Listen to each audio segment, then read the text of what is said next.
Quel est votre nom? Tchénoslan Baldé. Vous avez quel âge ou vous êtes né quand? Je suis né le 5 juin 1973 à Fatako, dans la préfecture de Tougué. Profession? Je suis avocat. Où vous êtes domicilié? Je suis domicilié dans le quartier de Kobaya, dans la commune de Ratoma. Alors dites au tribunal ce qui vous est arrivé. Merci beaucoup, Monsieur le Président, Monsieur les assesseurs. J'ai tenu à venir déposer devant votre tribunal puisque j'estime que cela est nécessaire et important. Depuis le début de ce procès, il y a beaucoup de choses qui ont été dites. Nous avons dit que ce procès, ce n'est pas juste pour nous les victimes, mais aussi c'est pour l'histoire. C'est la première fois qu'un tel procès est organisé, pas seulement en Guinée, mais dans la sous-région. Donc c'est important que le peuple de Guinée et le monde entier puissent connaître les faits dans leur contexte. Que l'histoire soit établie. C'est surtout cette motivation qui me pousse à venir devant vous. Dans mon intervention, je vais essayer de m'exprimer selon la chronologie des faits, pour vous permettre de comprendre les événements qui ont abouti non seulement à mon arrestation, mais aussi à 10 autres jeunes Guinéennes. Je vais commencer par le début. J'ai créé une organisation non gouvernementale qui s'appelle Institut de recherche sur la démocratie et l'état de droit. Je suis revenu en Guinée en 2007, au mois de juin, dans l'objectif justement d'apporter ma modeste contribution pour la consolidation de la démocratie et l'état de droit dans notre pays. Dès le début, quand je suis arrivé, la première chose que j'avais fait à l'époque, c'est de mettre en place une commission pour la révision de la loi relative à la presse. C'est mon ONG avec la participation des journalistes, certains acteurs du secteur académique, qu'on a pu rédiger un draft. Et ce draft a été soumis au niveau du CNT à l'époque.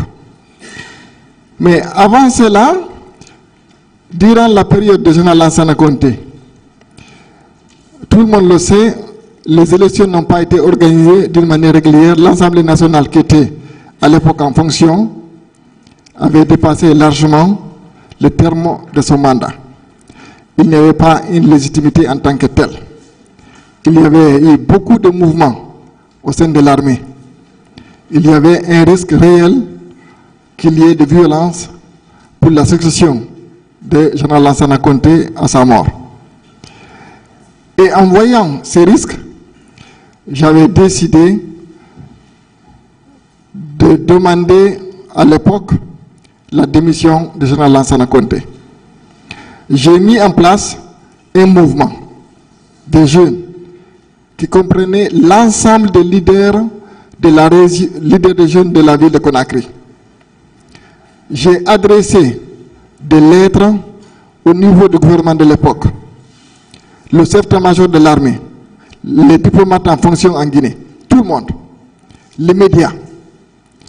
Il était prévu qu'on déclenche un mouvement citoyen si effectivement Général Lansana Conté n'avait pas démissionné à l'issue du délai qu'on l'avait demandé.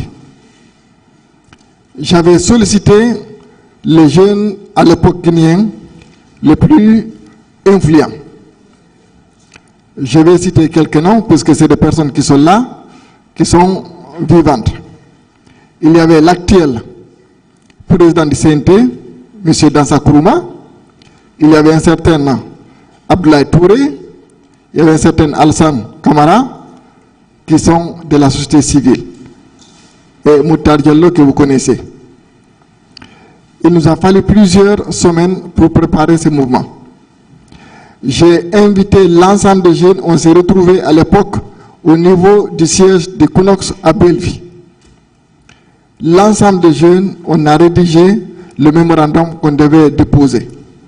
Chacun des jeunes a signé le mémorandum avec le numéro de téléphone. On a pris le Coran et la Bible. On a géré de ne pas trahir le mouvement que nous allions lancer. Mais malheureusement, après qu'on ait déposé ces mémorandums, il y a eu beaucoup de pression. J'ai eu même certains membres de ma famille qui sont venus à mon domicile pour s'en prendre à moi physiquement. J'ai dû sortir par la fenêtre. Mais je leur ai dit que je ne vais pas trahir le serment que j'avais pris avec les autres jeunes leaders de la région de Conakry. Il y a eu des personnes qui sont venues nous solliciter et nous demander, au lieu de demander la démission de Général Lansana Conté, plutôt exiger la démission du gouvernement. Cela aurait pu permettre la formation de notre gouvernement et certaines personnes auraient pu faire partie. Je leur ai dit non. Ces mouvements, nous le lançons pas pour un poste, mais pour essayer de sauver la Guinée. Et s'il le faut, je suis disposé à perdre ma vie, mais je ne veux pas reculer. Malheureusement, j'ai été mis en minorité parmi les leaders qu'on avait mis en place. Ils ont demandé à ce qu'on change le contenu du mémorandum. Maître Baldé, est-ce que vous pouvez... Oui, je vais résumer, Monsieur le Président. Voilà, parce que c'est... Oui, je vais résumer. Voilà. J'ai dit non, je ne change pas le contenu du mémorandum, mais malheureusement, ils m'ont mis en minorité et en fin de compte, j'ai réalisé, puisque j'avais demandé à ce qu'on invite tous les signataires du mémorandum, puisqu'on avait leur numéro de téléphone, et leur demandé s'ils voulaient qu'on change le contenu du mémorandum. Ils n'ont pas voulu. Donc je me suis retiré. Et au bout du compte, le mouvement s'est désintégré. Et quelques semaines plus tard, il y a eu des officiers de l'armée qui sont venus me voir. Ils m'ont dit, ah, Maître Baldé, nous avons suivi ce que tu as initié. Nous avons un souci comme toi de voir une transition pacifique en Guinée, qu'il n'y ait pas de violence. Donc nous voulons qu'on puisse travailler ensemble.